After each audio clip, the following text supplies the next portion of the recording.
आपसे Heisenberg uncertainty principal का question आएगा और आप कहोगे सर इनऑर्गेनिक में तो आप पढ़ाए ही नहीं, हुआ ही नहीं, इनऑर्गेनिक तो आप आधा ही पढ़ाए, छोड़ दिए, ये वाला भी पढ़ाना चाहिए था ना इनऑर्गेनिक में।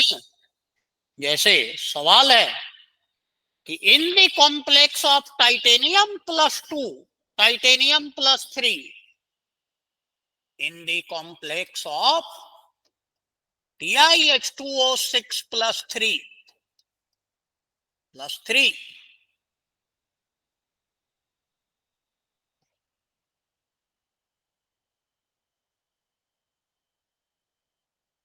two bands are observed at 20,300 and 20,500 centimeter inverse. Calculate the minimum time to observe these two bands separately. Calculate the minimum time to observe these bands separately.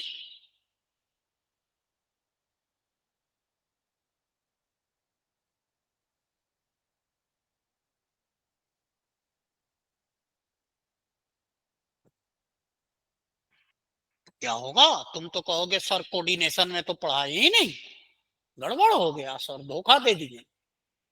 हाँ, लेकिन यहाँ इन सभी का कोई रोल नहीं है। यहाँ बस आपको हाइजेनबर्ग अनसर्टेनिटी प्रिंसिपल यूज करना है। ये सब केवल आपको भ्रमित करने के लिए दे दिया गया। ये देखिए 300 that is equal to 200 centimetre inverse और delta T is equal to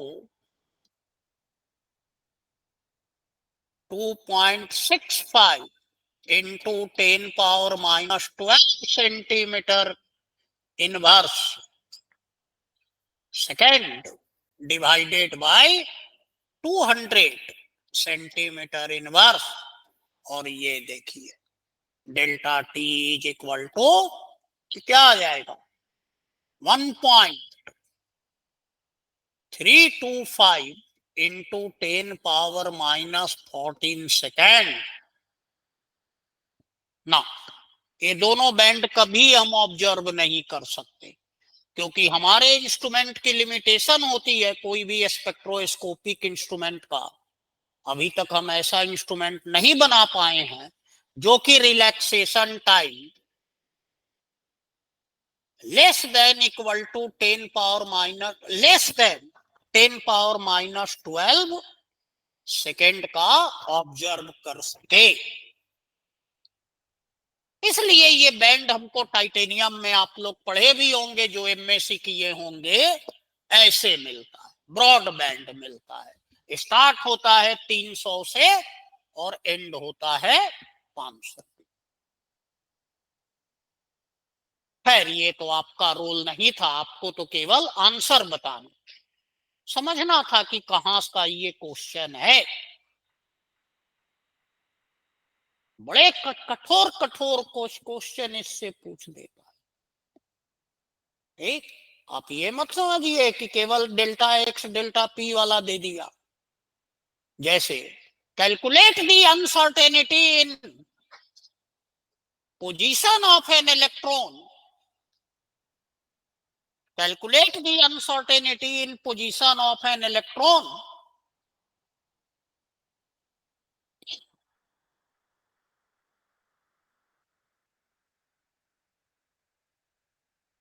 accelerated by a potential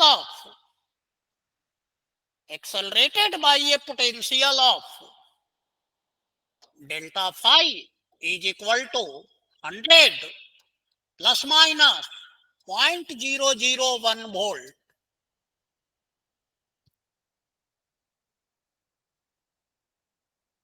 बड़ी मुश्किल है। 15 नंबर कैसे करेंगे भाई?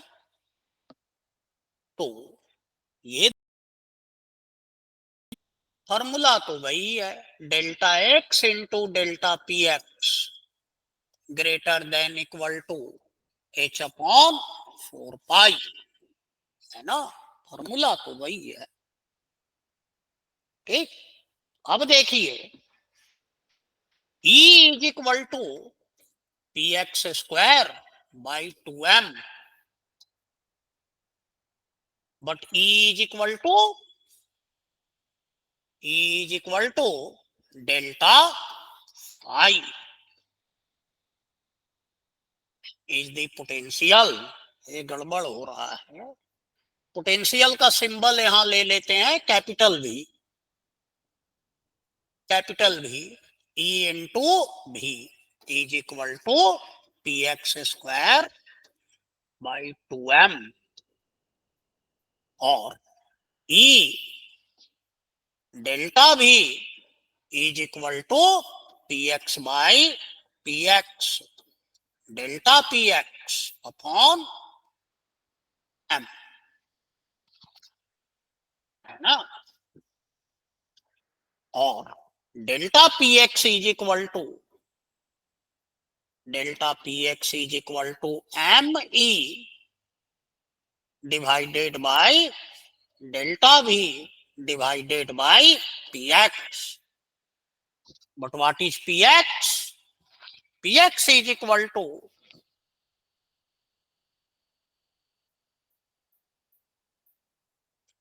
M e delta V divided by under root 2me into भी।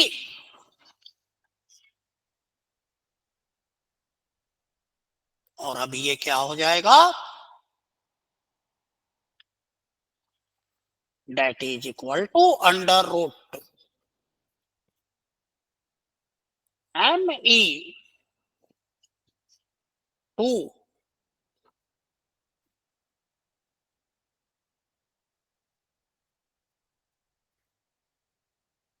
भी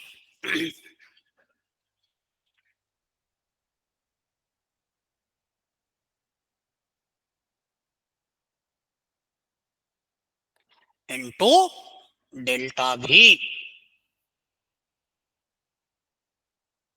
this is the general formula. अगर आप चाहें तो याद भी रख सकते हैं general formula for determining the uncertainty in momentum during the forced movement of electron. Forced movement कहते हैं अगेंस्ट ए पोटेंशियल, और फ्री मूवमेंट कहते हैं जो एटम वगैरह में हो रहा है। आपको कभी कभी ऐसा भी लिखा होगा, P x delta P x is equal to, इस केस में क्या हो जाएगा 9.1 into 10⁻³ into 1.6 into 10⁻⁹ divided by 2 into 10 100 ही था ना। अनसर्टेनिटी क्या हो जाएगा? Delta V is equal to 0.002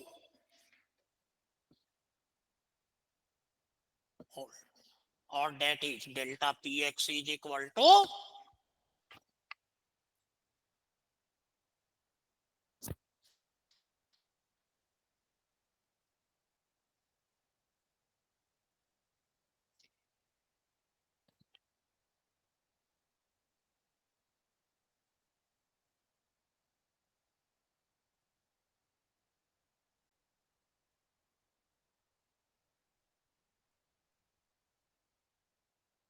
2.698 delta P x is equal to 2.698 into 10 का पावर 26 इंटू 2 इंटू 10⁻³ और that is equal to px is equal to into 2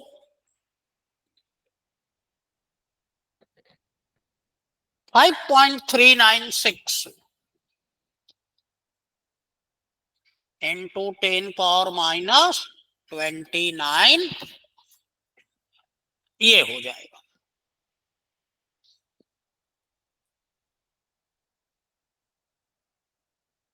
अब निकाल लेते हैं। Delta x is equal to h upon 4 pi delta P x और that is equal to 6.626 into 10 power minus 34 divided by 4 into 3.14 into delta px, that is 5.396 into 10 power minus 29 और that is equal to आपका answer आ जाएगा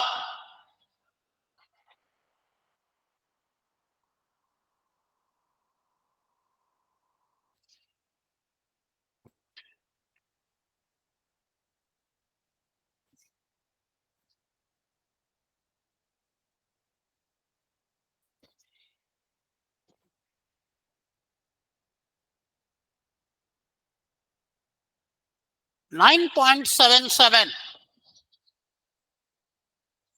delta x is equal to 9.77 into 10 का power -7 metre ये आ जाएगा आपका answer. तो इतना भी आसान मत समझिएगा हाइजेनबर्ग को। एक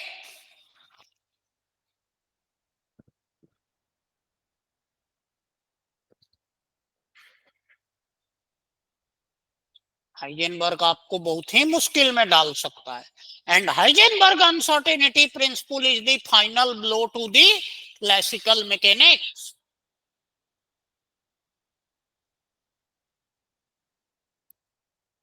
The problem of quantum cannot be solved by Newton's second law.